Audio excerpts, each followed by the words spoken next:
जिंदगी भर के मेहनत को बर्बाद करने वाला कोई बाहरी दुश्मन नहीं होता। बिल्कुल नहीं। सच तो यह है कि कई बार ना वो दुश्मन हमारे बिल्कुल अपने होते हैं। हम सब सोचते हैं कि आज के दौर में सबसे खतरनाक चीज फोन की आदत है या कोई और बुरी आदत है। राइट। लेकिन अगर थोड़ा गहराई से देखा जाए तो इंसान का सबसे खतरनाक एडिक्शन कंफर्ट और गिल्ट होता है। अपनी ही मेहनत की कमाई को, अपने ही बच्चों के फ्यूचर के पैसों को हम सिर्फ इसलिए किसी और के हाथों में डाल देते हैं क्योंकि हम ना कहने के उस गिल्ट से बचना चाहते हैं। हाँ, और ये एक ऐसी कड़वी सच्चाई है जिस पर हर घर में हर परिवार में कभी ना कभी बहुत तीखी बहस जरूर होती है। 100% होती है। ये एक ऐसा साइकोलॉजिकल ट्रैप है जिसमें हम सब फंसे हुए हैं। देखो, पैसे मांगने वाले इंसान को ना कोई झिझक नहीं होती, उसे कोई शर्म नहीं आती।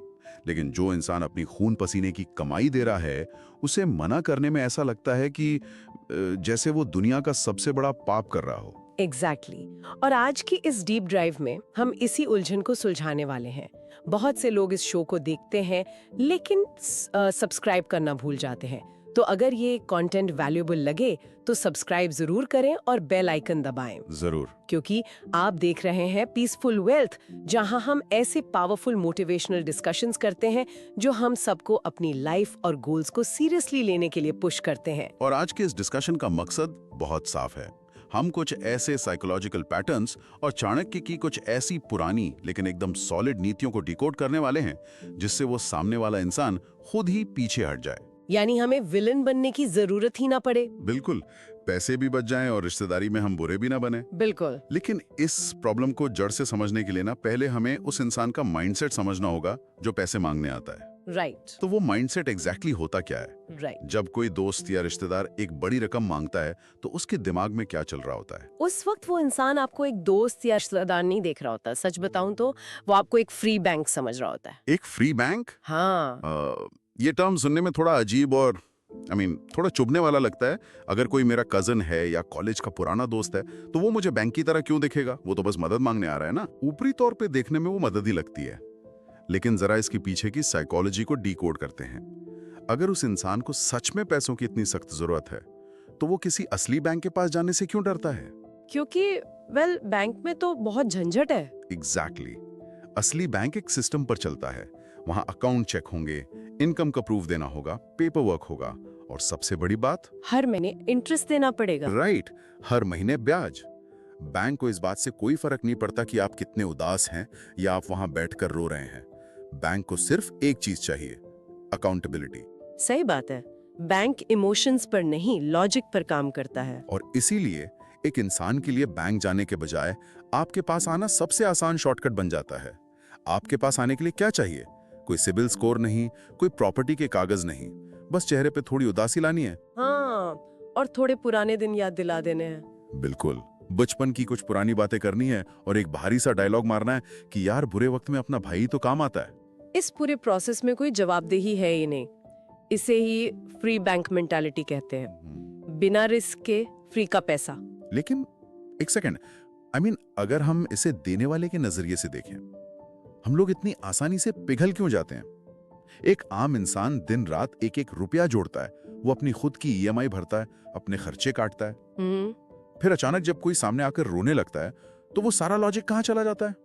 हम जानते कि ये पैसा वापस आने की कोई गारंटी नहीं है, फिर भी हम उठाकर दे देते हैं। ऐसा क्यों? क्योंकि वहां पर ना हमारा logical brain completely shut down हो जाता है और हमारा इमोशनल ब्रेन कंट्रोल ले लेता है।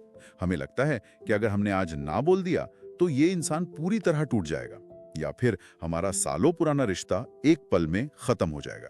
कहीं ना कहीं वो एक अच्छा इंसान दिखने का प्रेशर भी तो होता है ना सोसाइटी में। 100% सोसाइटी में एक परसेप्शन है कि जो अच्छे लोग होते हैं वो हमेशा अपना नुकसान करके भी दूसरों की मदद करते हैं और इसी गिल्ट ट्रैप में हम फंस जाते हैं। लेकिन रुको, सबसे बड़ा ट्विस्ट यहीं पर है। ट्विस्ट क्या है? लोगों को लगता है कि ना बोलने से रिश्ता टूट जाएगा, लेकिन डेटा और ह्यूमन बिहेवियर हमें एक कड़वा सच बताता है। पैसा उधार देने के बाद वो रिश्ता खराब होने के चांसेस 100% बढ़ जाते हैं। वेट, सच्ची? 100%? बिल्कुल। मतलब आप कह रहे हैं कि मदद करने से रिश्ता बचता नहीं है बल्कि और जल्दी टूट जाता है। आप खुद सोचकर देखिए, जब आप आज किसी को पैसे देते हैं तब आप हीरो होते हैं, लेकिन 6 महीने बाद जब आपको अपने ही पैसे वापस चाहिए होते हैं, जब आप अपनी ही मेहनत की कमाई मांगने के लिए उसे कौन करते हैं, तो क्या होता है? वो फोन उठाना बंद कर देते हैं, बहाने बनाते हैं। एग्जैक्टली। और अगर आप थोड़ा ज्यादा प्रेशर डालेंगे ना, तो वो उल्टा आप ही पर भड़क जाएगा। वो कहेगा, यार तुम्हें मेरे हालात नहीं दिख रहे हैं क्या? मैं क्या भागा जा रहा हूं तुम्हारे पैसे लेकर? अरे बाप रे, हाँ, ये डायलॉग तो हर किसी ने सुना होगा। और उसी एक पल में आप हीरो से विलन बन जाते हैं। सच्चाई ये है कि जब हम बिना किसी लिखा पढ़ी के पैसे देते हैं ना, तो हम इन्वेस्ट नहीं रहते, हम डोनर बन जाते हैं। और एक डोनर से सिर्फ ये उम्मीद की जाती है कि वो पैसे देकर बस भूल जाए। ये तो सच में बहुत फ्रस्ट्रेटिंग है। I mean, आपने अपने पैसे भी गंवाए और ऊपर से आप ही बुरे बन गए। लेकिन चलिए इस चीज को थोड़ा रियल लाइफ सिनेरियो में डालकर देखते हैं। हाँ, बताइए। मान लीजिए मैं अपने लिविंग रूम में बैठी हूँ, मेरा एक बहुत करीबी दोस्त मेरे सामने बैठा है और वो फूट फूट कर रो रहा है। वो कह रहा है कि कल सुबह तक अगर 2 लाख रुपए नहीं मिले तो उसकी दुकान नीलाम हो जाएगी। अब उस वक्त जब सामने वाला इंसान इमोशनली पूरी तरह से टूट चुका हो, तब पत्थर कैसे बन जाए कोई? उस ऑकवर्डनेस से, उस रोने धोने से निकलने के लिए ही सही मुंह से हाँ निकल ही जाती है ना। और ध्यान देना, यहीं पर सबसे बड़ी गलती होती है। साइकोलॉजी में इस सिचुएशन को एमिगडाला हाईजैक कहते हैं। Amygdala hijack? ओ जी हाँ, आपका दिमाग उस इंटेंस इमोशनल प्रेशर को हैंडल ही नहीं कर पाता। वो बस उस ऑकवर्ड और पेनफुल सिचुएशन से इंस्टेंटली भागने का रास्ता ढूंढता है, और वो रास्ता होता है हाँ बोल देना। इसीलिए ऐसी सिचुएशंस के लिए जो सबसे पहला हथियार हमारे सोर्सेज में बताया गया है, वो है 24 घंटे का रूल। 24 घंटे का रूल? ये कैसे काम करता है? मतलब क्या हम बस चुपचाप उठकर कमरे से बाहर चले जाएं? नहीं, भागना नहीं है। रूल बहुत सिंपल है। चाहे सामने वाला कितना भी रोए, कितनी भी कसम खाए या कितना भी प्रेशर डाले, आपको उस हीट ऑफ द मोमेंट में, उस एक पल में हाँ या ना कुछ भी नहीं कहना है। अच्छा। आपको अपने और इस फाइनल डिसीजन के बीच में एक 24 घंटे का इमोशनल बफर डालना है। पर प्रैक्टिकली ये बोला कैसे जाए?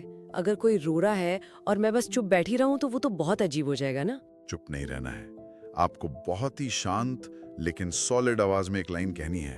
आपको कहना है, मैं तुम्हारी परेशानी समझ रहा हूं और मुझे सच में बहुत बुरा लग रहा है, लेकिन देखो मेरा सारा पैसा अलग अलग जगह पर इन्वेस्टेड है।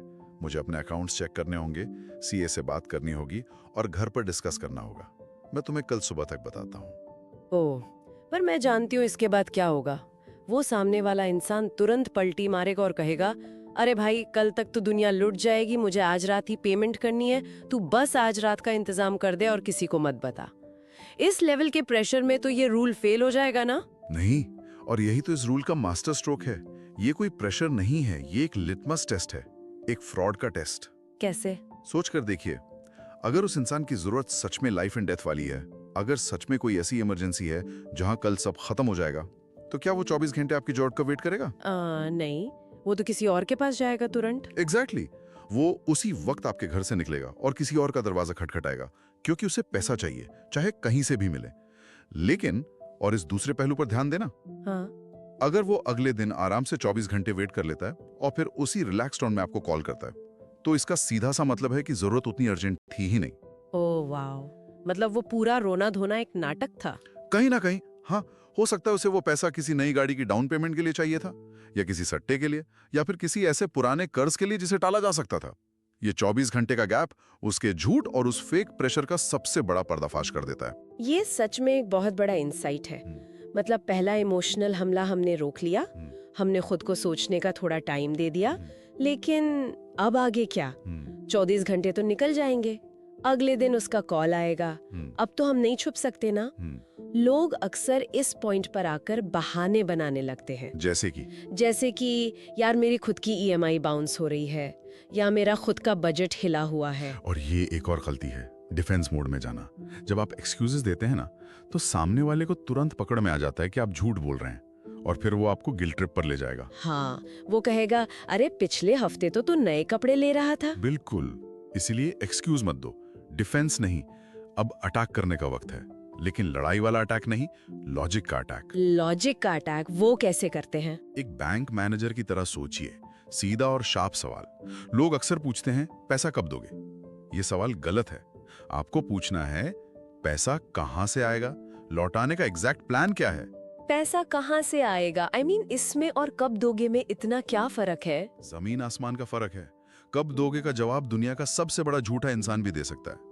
वो बस बोल देगा, अरे अगली 1 तारीख को पक्का दे दूंगा। लेकिन कहां से आएगा, इसका जवाब सिर्फ वही दे सकता है जिसकी नीयत साफ है और जिसके पास एक सॉलिड प्लान है। मतलब उसे अपना सोर्स बताना पड़ेगा। एग्जैक्टली जो सच में फंस गया है वो बता देगा कि मेरी एफडी मैच्योर हो रही है 15 को, या मेरी एक जमीन का टोकन अमाउंट आने वाला है। उसके पास एक प्रूफ होगा। लेकिन जो फ्रॉड है, जिसकी नीयत बस आपका पैसा डुबाने की है, वो अजीब सी गोलमोल बातें करेगा। और तब वो अपना इमोशनल कार्ड खेलेगा। सही पकड़ा। वो अचानक से अपनी आवाज भारी करेगा और कहेगा, क्या यार, हम बचपन के दोस्त हैं और आज तू मुझ पर भरोसा नहीं कर रहा? एक बैंक वाले की तरह सवाल पूछ रहा है। हाँ, ये भरोसा वर्ड सुनते ही हमारा दिमाग काम करना बंद कर देता है। हमें लगता है कि अगर हमने अब ज्यादा प्रूफ मांगा तो हम बहुत मतलबी कहलाएंगे। इस ट्रस्ट वाले कार्ड को कैसे काटा जाए? जब बात भरोसे पर आ जाए ना, तब आपको एक मास्टर स्ट्रोक खेलना है। आपको बिना गुस्सा किए बहुत शांति से एक लाइन कहनी है। देख भाई, भरोसा तो भगवान पर भी है, लेकिन प्रसाद लाइन में लगकर ही मिलता है। वाह, ये लाइन तो बहुत सॉलिड है। भरोसा भगवान पर भी है, पर प्रसाद लाइन में लगकर ही मिलता है। पर सच बताऊं तो मुझे लगता है ये सुनकर सामने वाला भड़क जाएगा, एक झगड़ा शुरू हो जाएगा। झगड़ा तब होगा अगर आप ताना मारते हुए बोलेंगे, लेकिन आपको नॉर्मल टोन में बोलना है और इसके तुरंत बाद पूरा का पूरा वजन उसी के कंधों पर डाल देना है। वो कैसे होगा? आपको उसकी आंखों में देखकर कहना है, देख, मेरे लिए 2 लाख रुपए इतने महीने नहीं रखते। मेरे लिए हमारा ये रिश्ता ज्यादा अहम है। अगर आज मैंने तुझे पैसे दे दिए और कल तू नहीं लौटा पाया, तो मुझे पैसों का दुख नहीं होगा, मुझे तुम्हें खोने का दुख होगा। और मैं सिर्फ कुछ पैसों के लिए हमारी दोस्ती नहीं खोना चाहता। ओह वाओ, मतलब आपने बाजी ही पलट दी। अब तक वो कह रहा था कि पैसे नहीं दोगे तो दोस्ती टूट जाएगी, और आपने उसके दिमाग में डाल दिया कि पैसे दे दिए तो दोस्ती टूट जाएगी। बिल्कुल, आपने साफ कर दिया कि आपके लिए पैसा नहीं, इंसान जरूरी है।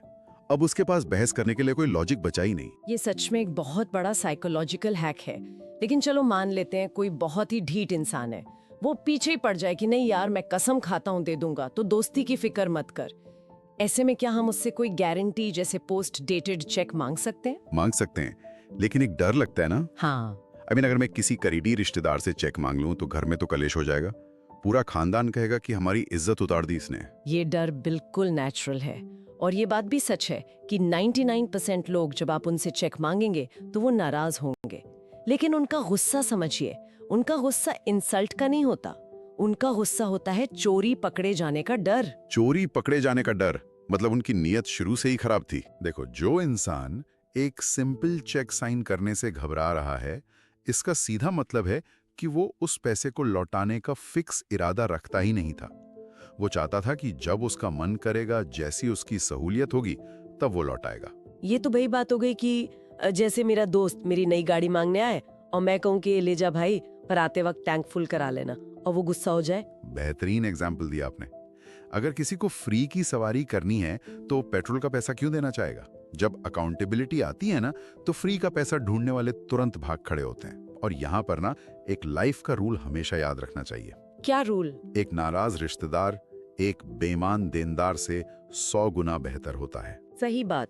नाराज है तो कम से कम दूर तो रहेगा, हमारी लाइफ की सेविंग्स तो सेफ रहेंगी। लेकिन थोड़ा और आगे बढ़ते हैं। कुछ लोग फोन पर मना करने से नहीं मानते, वो आकर आपके दरवाजे पर खड़े हो जाते हैं। बेशरम बनकर। हाँ, सोफे पर बैठ जाएंगे और कहेंगे कि भाई मैं तो आज बिना पैसे दिए नहीं जाऊंगा।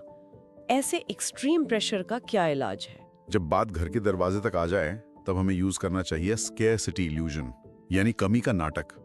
एक ऐसी सिचुएशन क्रिएट करना जहां सामने वालों को अपना नुकसान दिखने लगे।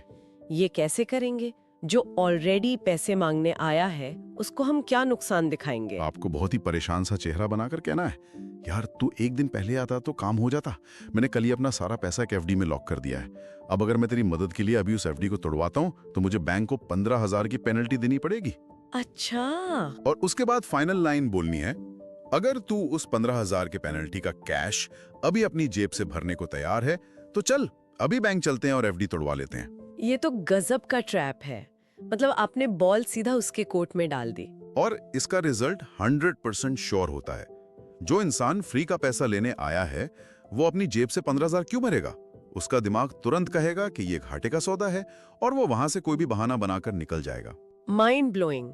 लेकिन देखो, एक बहुत ही सेंसिटिव पॉइंट है यहाँ पर, और आई एम श्योर जो भी सुन रहा है उसके दिमाग में ये सवाल जरूर आ रहा होगा। हाँ, पूछे। अगर सच में कोई मेडिकल इमरजेंसी हो तो मान लो किसी का एक्सीडेंट हो गया है, कोई आईसीयू में है और उसकी जान जा रही है, तब तो ये 24 घंटे का रूल या एफडी वाली पेनल्टी का नाटक करना, ये तो इंसानियत के खिलाफ होगा ना। तब तो मदद करनी ही चाहिए। आप बिल्कुल सही कह रही हैं। जब किसी की जान पर बनाए तब कोई ट्रिक नहीं चलती, वहां इंसानियत सबसे ऊपर है। लेकिन ऐसे नाजुक वक्त में भी हमारी मेहनत की कमाई कैसे सेफ रहे, इसका सलूशन चाणक्य की दान नीति में मिलता है। चाणक्य की दान नीति वो मेडिकल इमरजेंसी में कैसे अप्लाई होगी? मान लीजिए उस एक्सीडेंट वाले केस में परिवार को 1 लाख रुपए की जरूरत है। आप जानते हैं कि केस जेन्युइन है, लेकिन आप ये भी जानते हैं कि उस परिवार की औकात ऐसी नहीं है कि वो जिंदगी में कभी भी आपको वो 1 लाख रुपए वापस लौटा पाएंगे। राइट। तो ऐसे में क्या करें? पैसा उधार दे दिया तो डूब जाएगा, नहीं दिया तो वो इंसान मर जाएगा। तो चाणक्य कहते हैं कि ऐसी स्थिति में उसे वो 1 लाख रुपए उधार मत दो। तो मदद कैसे करें? उधार मत दो, बल्कि अपनी क्षमता के अनुसार दान दो। आप अपनी तरफ से 10,000 या 15,000 रुपए उसे दीजिए और बहुत ही साफ शब्दों में, बिना किसी घमंड के कहिए, भाई फिलहाल मेरे पास इतने ही पैसे हैं और प्लीज इसको लौटाने की कोई चिंता मत करना। ये मेरी तरफ से इस मुश्किल वक्त में तुम्हारी एक छोटी सी मदद है। लेकिन जिसको 1 लाख चाहिए उसको 10,000 देना उसको बुरा नहीं लगेगा? बिल्कुल नहीं। मुश्किल वक्त में 10,000 का सपोर्ट भी बहुत बड़ा होता है। और इस दान नीति के 3 बड़े साइकोलॉजिकल फायदे हैं। पहला, आपके बाकी के 85 या 90,000 रुपए सेफ हो गए जो डूबने वाले थे। हाँ, ये बात तो है। और दूसरा फायदा? दूसरा फायदा ये कि उस इंसान की नजरों में आपकी इज्जत 10 गुना बढ़ जाएगी, क्योंकि आपने बिना किसी सवाल के, बिना वापसी की उम्मीद की उसकी मदद की। आप उसके लिए फरिश्ते बन गए। और तीसरा फायदा क्या है? तीसरा फायदा ये कि आपने अनजाने में एक बहुत ही सॉलिड लक्ष्मण रेखा खींच दी। उस इंसान के दिमाग में ये सेट हो गया कि आपने उधार नहीं, दान दिया था। अब भविष्य में जब उसके हालात ठीक हो जाएंगे तो वो कभी भी आपके पास दोबारा कोई बड़ी रकम उधार मांगने नहीं आएगा, क्योंकि उसे पता है कि आप फ्री बैंक नहीं है। सही बात है। ये सच में बहुत प्रैक्टिकल अप्रोच है। अपने रिश्ते और इंसानियत दोनों बच गए और अपना सेविंग्स भी। लेकिन अब एक आखिरी कैटेगरी के लोगों की बात करते हैं। बड़े मगरमच्छ। हाँ, एग्जैक्टली। जो 10 या 15,000 नहीं मांगते, जो आते ही सीधा बिजनेस या प्रॉपर्टी के नाम पर 10-20 लाख मांगते हैं। भाई 10 लाख दे दे, 6 महीने में डबल करके लौटा दूंगा। इनके लिए क्या स्ट्रैटेजी है? जब बात बिजनेस की हो और फिगर्स लाखों में हो ना, तो वहां पर इमोशंस और रिश्तेदारी को पूरी तरह साइड में रख दो। वहां आपको एक स्ट्रिक्ट प्रोफेशनल बनना होगा और वहां काम आता है डॉक्यूमेंट ट्रैप। डॉक्यूमेंट ट्रैप यानी कागजी जाल? हम उन्हें लीगल पेपर्स में उलझा दें? बिल्कुल। आपको खुद अपने मुंह से ना कहना ही नहीं है।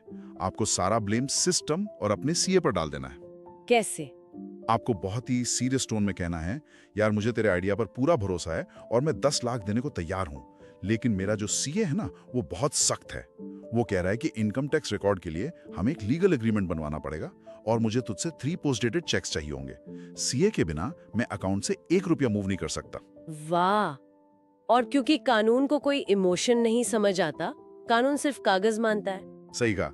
अगर उस इंसान का बिजनेस प्लान सच में जेन्युइन होगा तो उसे एग्रीमेंट साइन करने में कोई प्रॉब्लम नहीं होगी। लेकिन अगर वो बस हवा में बातें कर रहा है या कोई फ्रॉड स्कीम है, तो वो सीए और एग्रीमेंट का नाम सुनते ही वहां से ऐसा गायब होगा कि दोबारा कभी आपको कॉल नहीं करेगा। देखो, सोचकर देखो, आज हमने कितनी डीपली इन चीजों को समझा है। वो फ्री बैंक वाली अप्रोच जहां लोग हमारी मेहनत की कोई वैल्यू नहीं करते, 24 घंटे का इमोशनल बफर, एक्सक्यूज देने की जगह पैसा कहां से आएगा वाला डायरेक्ट सवाल, एफडी पेनल्टी का डर और जरूरत पड़ने पर चाणक्य की दान नीति और लीगल डॉक्यूमेंट ट्रैप। इन सब को सुनने के बाद ना एक बहुत ही स्ट्रॉन्ग रियलाइजेशन होती है। कैसी रियलाइजेशन? यही कि ना कहना, अपनी मेहनत की कमाई को बचाना कोई स्वार्थ नहीं है। ये अपने आप की, अपने बच्चों के फ्यूचर की रिस्पेक्ट करना है। 100%। और इस पॉइंट को थोड़ा और पुश करते हुए मैं एक बात कहूंगा, हमें अपने रिश्तों की असली कीमत तय करना सीखना ही होगा। ये बहुत कड़वा सच है। सच बताऊं तो अगर कोई इंसान सिर्फ इसलिए आपसे रिश्ता तोड़ देता है क्योंकि आपने उसे पैसे नहीं दिए, तो वो रिश्ता कभी था ही नहीं। वो कोई दोस्ती नहीं थी, वो बस एक ट्रांजैक्शन था, एक सौदा था।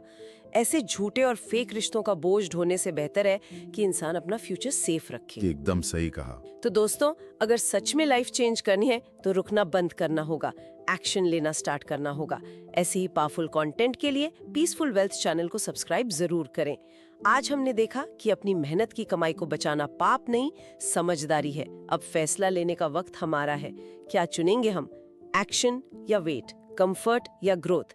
कमेंट में सिर्फ एक वर्ड लिखो, यस या नो। और जाते जाते एक आखिरी बात जरूर सोच कर देखना, जो इंसान अपनी ऐश, अपनी खुद की गलतियों या अपने कंफर्ट के लिए आपके बच्चों का फ्यूचर दांव पर लगाने को तैयार है, क्या वो सच में आपका अपना कहलाए जाने के लायक है? इस पर आज अकेले बैठकर जरूर सोचना।